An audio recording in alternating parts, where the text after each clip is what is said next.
Hola, bienvenidos. ¿Qué implica para un actor o actriz encarnar a un personaje que existió en la carne y la sangre de nuestra historia? Pues en este nuevo capítulo de Sala A, el programa informativo de Telesur especializado en cine, video y medios alternativos, nos sumergimos en el fascinante proceso de construcción e interpretación de figuras históricas en el cine de nuestra América. De la mano de la destacada actriz venezolana Mariela Reyes, formada en la Escuela de Artes de la Universidad Central de Venezuela y con una sólida trayectoria que incluye el reconocimiento como mejor actriz en el Festival de Cine de Mérida, exploraremos las preguntas que todo intérprete enfrenta al poner su cuerpo y su voz al servicio de un personaje anclado en la realidad. Acompáñenos, nos encontramos en el restaurante Reyes Manso, aquí en la capital cubana, con un nuevo programa donde exploramos las historias del cine, de la vida y algo más. Yo soy Brian Pavó y esto es Sala A por Telesur. Comencemos. América Latina volverá a competir por uno de los máximos reconocimientos del cine mundial. Argentina llega con fuerza a la 74 edición del Festival de San Sebastián, del 18 al 26 de septiembre de 2026, con 2 producciones seleccionadas para disputar la Concha de Oro. Se trata de Glaxo, de Benjamin Neistat, protagonizada por Lali Espósito, Marcela Sibioto, Esteban Bigliardi y Steven Lamou, basada en la novela de Hernán Rossino, y Mis Muertos Tristes, dirigida por el chileno Pablo Larraín, inspirada en relatos de la escritora argentina Mariana Enríquez y protagonizada por Mercedes Morán y Dolores Fonsi. La presencia latinoamericana se completa con otros reconocimientos de alto perfil. Ricardo Darín será la imagen oficial del cartel del festival, reafirmando el protagonismo y la proyección internacional del cine argentino en uno de los escenarios más importantes del séptimo arte. La inteligencia artificial ya no solo transforma la producción audiovisual, también abre un nuevo debate sobre el futuro del cine. El Festival Internacional de Cine de Guanajuato incorporó una muestra de cortometrajes creados con IA, convirtiéndose en un espacio para discutir hasta dónde puede llegar esta tecnología y por qué la creatividad humana sigue siendo el elemento decisivo. Especialistas participantes coinciden en que la IA genera imágenes, pero es la mirada del director la que les otorga sentido artístico. También alertan sobre los sesgos culturales de estos modelos, que requieren criterio y conocimiento para evitar representaciones estereotipadas. El festival plantea además un desafío para la industria latinoamericana. Mientras en mercados como Estados Unidos, la IA genera preocupación por la pérdida de empleos, en países como México puede convertirse en una herramienta para fortalecer el trabajo de los realizadores independientes y ampliar sus posibilidades creativas. Y después de este repaso informativo nos incorporamos de lleno en el plató para una semana dedicada a los personajes históricos que nos llena de mucho gusto presentar para ustedes. Vamos a ver el detrás de cámaras de Diarios de Motocicleta, sin duda una obra cinematográfica que representa esa unión, hermandad y compromiso histórico que es el saberse Latinoamérica.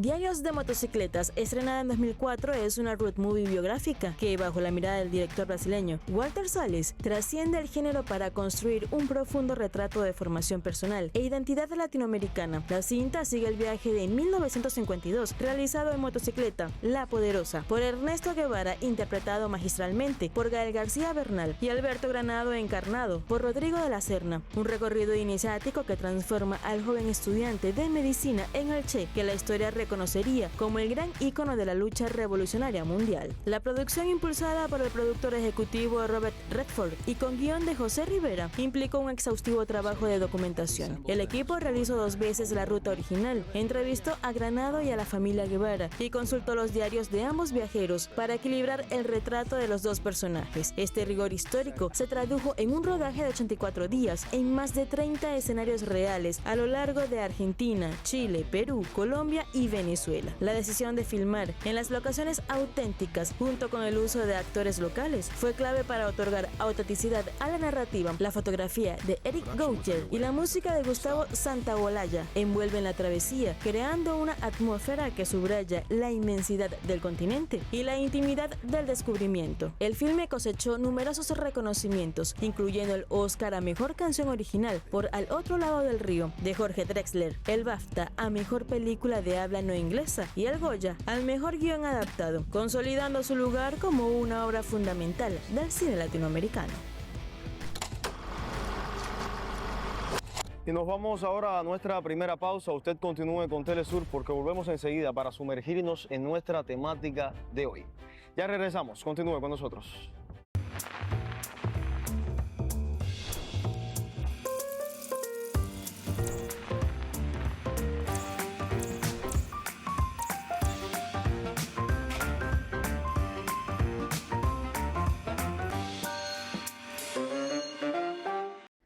Y estamos de regreso con más de Sala. Muchas gracias por continuar con nosotros en este programa dedicado al proceso de construcción e interpretación de personajes históricos en nuestra región.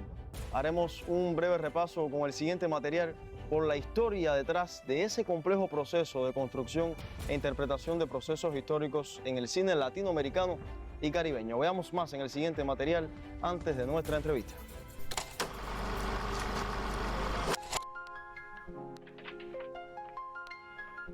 La construcción e interpretación de personajes históricos en el cine latinoamericano ha evolucionado desde el cine épico y hagiográfico, creado para legitimar los estados-nación, hasta revisionismos complejos y desmitificadores. Hoy en día, estos personajes sirven para reflexionar sobre la identidad, la memoria histórica y la resistencia cultural frente al eurocentrismo.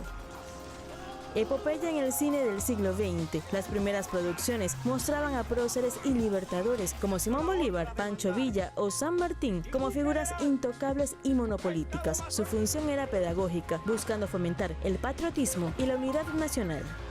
La cinta venezolana Azú, Alma de Princesa, estrenada en 2013 y dirigida por Luis Alberto Lamata, se inscribe en la tradición del cine histórico latinoamericano, que busca desmontar los relatos oficiales para dar voz a quienes fueron silenciados. Ambientada en la Venezuela colonial de 1780, la película narra la fuga de un grupo de esclavos de una hacienda liderados por la enigmática Azul en su búsqueda por la libertad y un cumbe. En este contexto, la actriz Mariela Reyes asume la construcción de Doña Inés, un personaje que se aleja de los cánones heroicos para adentrarse en la complejidad humana del período. Su interpretación se enfoca en la desmitificación, dotando a la figura de matices y contradicciones propias de la realidad de la época. La actuación de Reyes contribuye a la propuesta revisionista del filme, que desplaza la mirada de los grandes relatos de la independencia hacia la experiencia de los afrodescendientes como sujetos activos de su propia historia. Así, Azú, Alma de Princesa y el trabajo de Mariela Reyes ejemplifican cómo el cine venezolano construye nuevos imaginarios, recuperando la memoria y la resistencia cultural desde una perspectiva profundamente humana y alejada del eurocentrismo. Luego de ver esta excelente reseña, llegamos a nuestra parte del programa en la que tenemos la grata ocasión de recibir a una invitada que ejemplifica y conoce muy bien este trabajo artístico actoral, la actriz venezolana Mariela Reyes. La recibimos en línea desde México. Un saludo, Mariela, gusto tenerte con nosotros aquí en Telesur. Hola, hola, muchísimas gracias. Para mí es un gran honor estar aquí con ustedes. Mariela, es usted licenciada en Artes de la Universidad Central de Venezuela y tiene una formación muy ligada al Centro de Creación Artística del Taller Experimental de Teatro. Cuando se enfrenta a un guión cinematográfico de corte histórico, ¿cómo se equilibra la investigación teórica y el documental con una intuición en el trabajo orgánico desde el set? Para mí definitivamente es a través del cuerpo y de la escucha activa en la escena.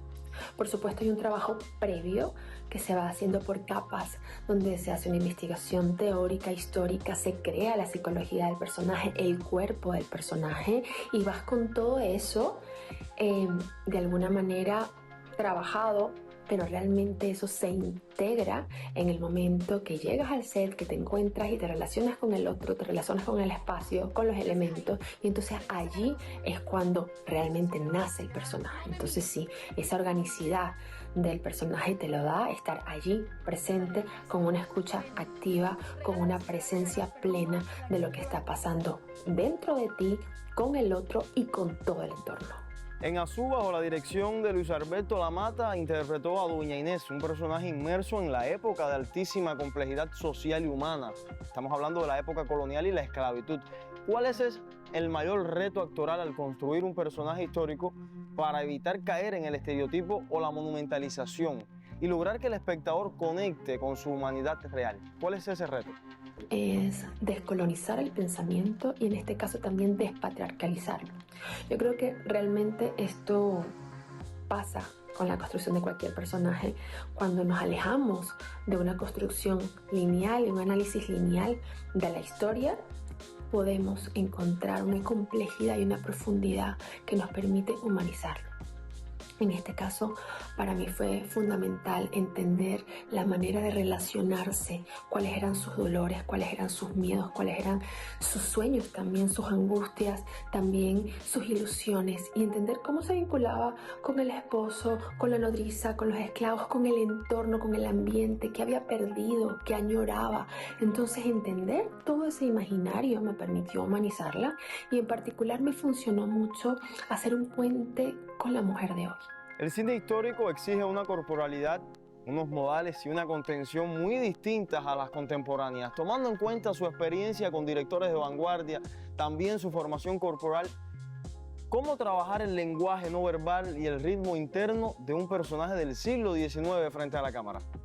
Doña Inés es un personaje muy complejo, donde prevalecen sus sombras. Sin embargo, yo aquí quise trabajar con opuestos y me hice la pregunta de dónde estaban las luces de este personaje y esas luces en qué parte de su cuerpo estaban. Entonces allí fue increíble encontrar dos puertas maravillosas. Una fueron sus ojos y otra fueron sus manos.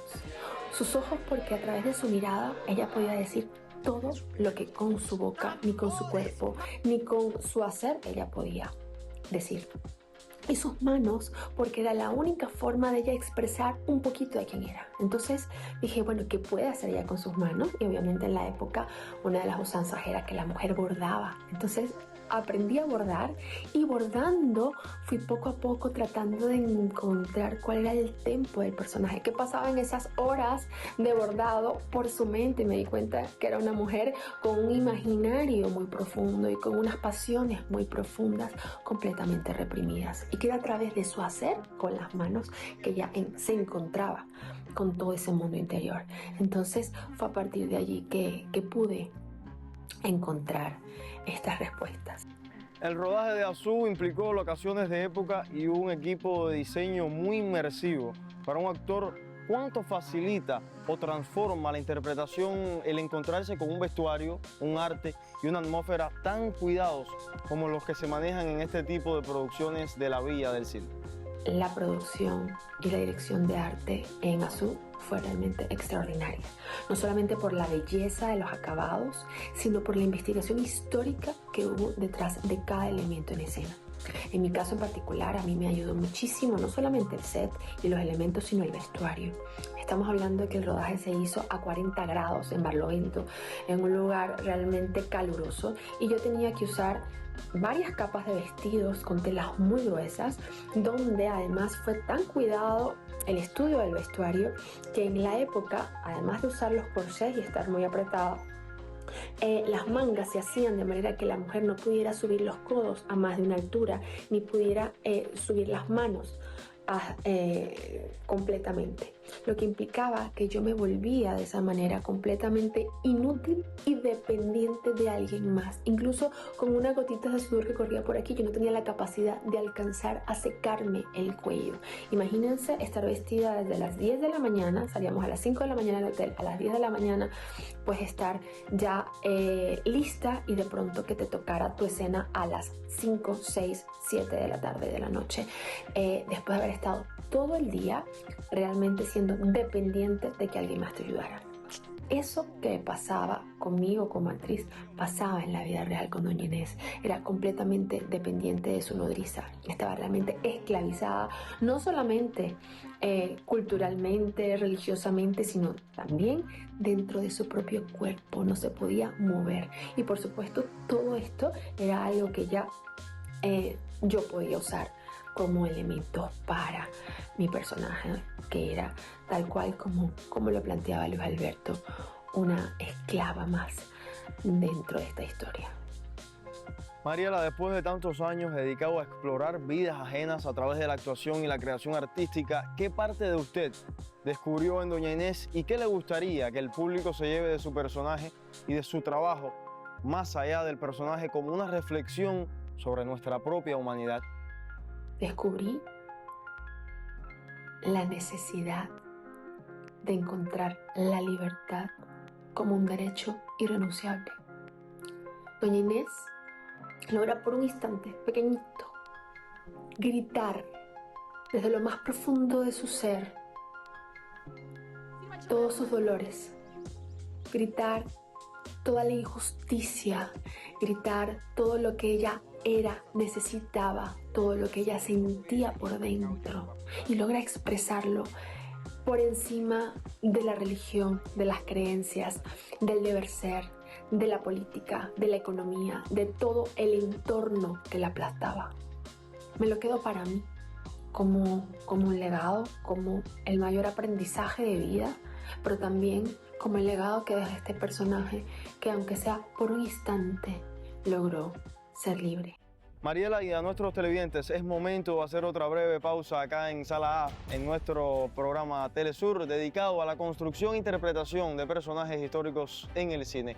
No se aparten, enseguida volvemos con más junto a nuestra invitada Mariela Reyes para que nos comparta las recomendaciones de la semana. Volvemos enseguida con más de Sala A. Continúe con nosotros.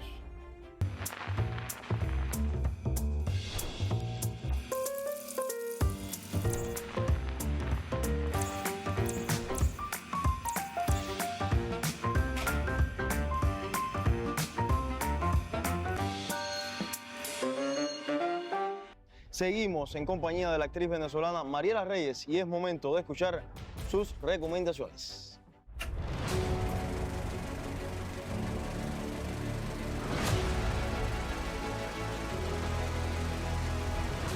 Querida Mariela, vamos a comenzar con un documental. ¿Cuál documental nos recomienda la teleaudiencia de Telesur?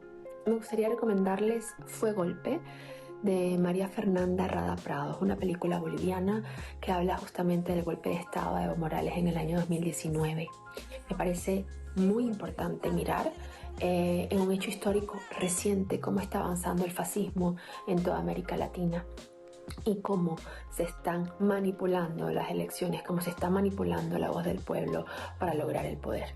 Continuamos navegando por otra narrativa, Mariela. Ahora es el turno de explorar el relato del formato de la serie. ¿Qué serie nos recomienda la teleaudiencia de Telesur? Tiempo entre costuras. Es una serie española que habla de cómo una mujer se va transformando a partir de su relación con los otros, de sus vínculos y del vínculo con el entorno social y político del lugar donde se encuentra, y cómo sus decisiones van forjando esa nueva mujer que nace en ella, cómo aprovecha sus talentos ante estas circunstancias y cómo le toca evolucionar. ¿Cuál es una película fundamental que nos recomienda a través de Sala A?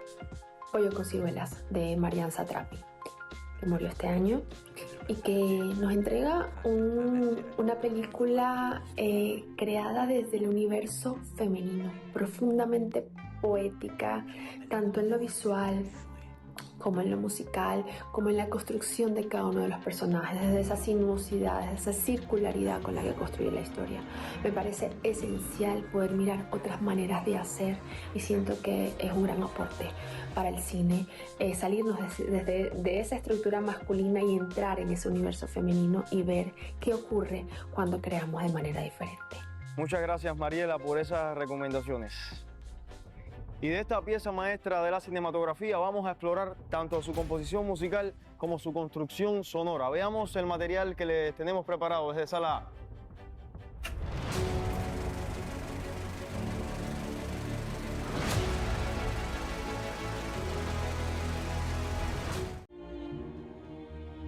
Pollo con ciruelas, un filme francés estrenado en 2011 y dirigida por Marjane Satrapi y Vincent Paranou. Es una adaptación de la novela gráfica homónima de la propia Satrapi. La cinta, protagonizada por Mathieu Amalric, transporta al espectador al Teherán de 1958 para seguir la historia de Nasser Ali Khan, un virtuoso violinista que tras la rotura de su amado instrumento decide encerrarse en su cama a esperar la muerte. El verdadero protagonista de esta historia es el sonido. La banda sonora, compuesta por Olivier Barnet, es el alma del filme. Los directores buscaron algo muy orquestado, sinfónico, con énfasis y romanticismo, y Barnet trabajó la música antes del rodaje para dar una estructura rítmica a la película. El resultado es una partitura que envuelve cada recuerdo y ensoñación del protagonista. Los solos de violín, interpretados por el virtuoso Renaud Capuçon, son especialmente destacables, dotando el drama de una capa de autenticidad y belleza melancólica. Pero el diseño sonoro va más allá de la música. La película mezcla con maestría el silencio, los sonidos ambientales y la partitura para crear una atmósfera onírica. Esta cuidada elaboración sonora, junto a una estética visual que combina imagen real con elementos de cómic, convierte a Pollo con ciruelas en una experiencia sensorial inmersiva. Es un viaje íntimo y mágico donde la música no solo se escucha, sino que se siente como el latido de un corazón que se apaga lentamente.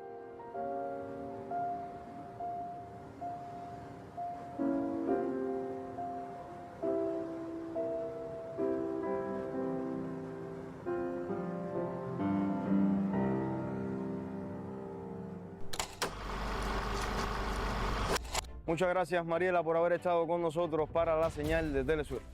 Muy feliz de haber compartido este rato con ustedes. Muchísimas gracias por esta invitación y sigan haciendo por favor este programa tan maravilloso que realmente deja tanto para el pensamiento y el crecimiento y la expansión de conciencia. Un gran abrazo.